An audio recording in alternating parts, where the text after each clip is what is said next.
So here we go with the paint having been applied. Just a little bit of touch up to be done, but for the most part, this is what we're looking at.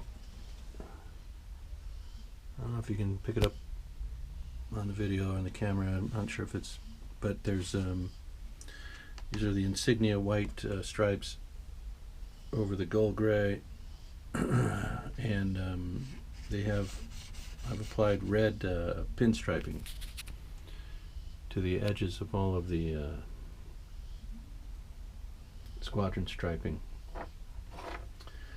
and for that I just sliced up one of the red wing stripe decals that came with the airplane, and that seems to have worked out okay. So at the nose, and again when the cowling goes on,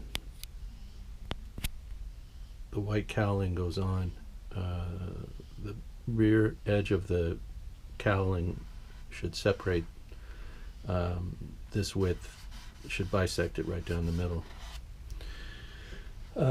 So we have the white cowling. I did do a red instead of a yellow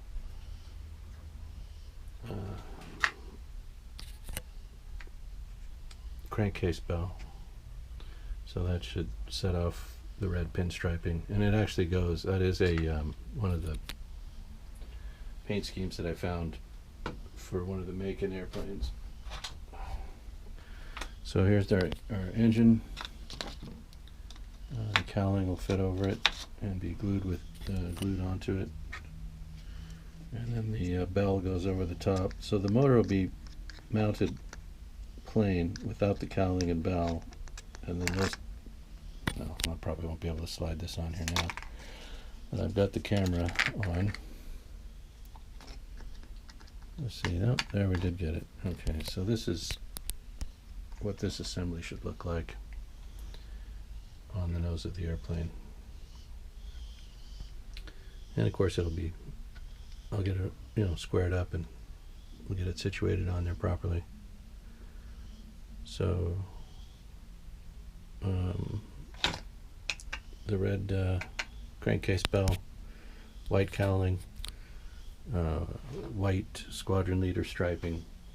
We're going to put the tricolor rudder decal on the rudder, the flying trapeze decal, of course, and then all the Macon and F9C stencils go on, along with the roundels, the red, white, and blue U.S. Star roundel on each of the wing corners. So yeah, we're getting there. This will have to be clear coated.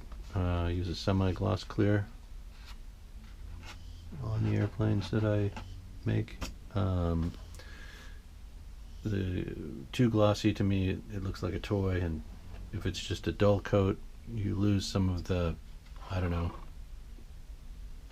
I think you lose some of the beauty of the finish. So I go with semi-gloss. As far as touch-up goes, there were a few spots that needed it. I actually, when I was removing the tape, I touched the wing here, so I've got to clean that up. Aside from that, I've got the skyhook drying up here. It's almost dry, and it just goes like that.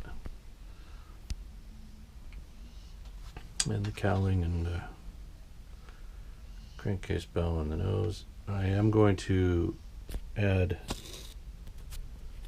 I'm going to add some exhaust pipes, straight pipes just off the back of the engine. I drilled them out, top of the crankcase there. I don't know if you can see the holes I've drilled out. I'll just paint those coppery color and then blacken them and stick them on so that they're spaced around the outside of the, just as they would be.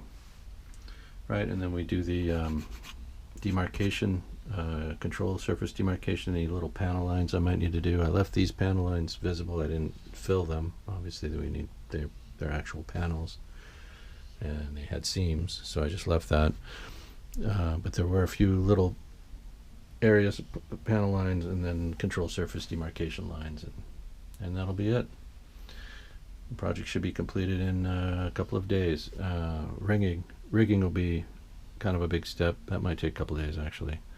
Haven't done the windscreen yet, and the scope is just inserted just to see how it looks. It went right in as I assumed it would with those pins, using the pins as posts.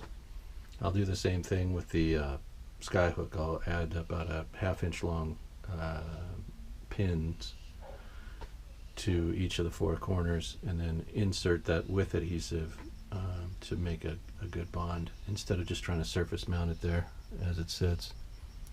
You don't get a good bond that way. You really have to kind of insert it into the balsa to get a good bond, so that's what we'll do. Right, so the finish could have been a little better. I'm a little disappointed in a few spots. I could have spent more time on the finish.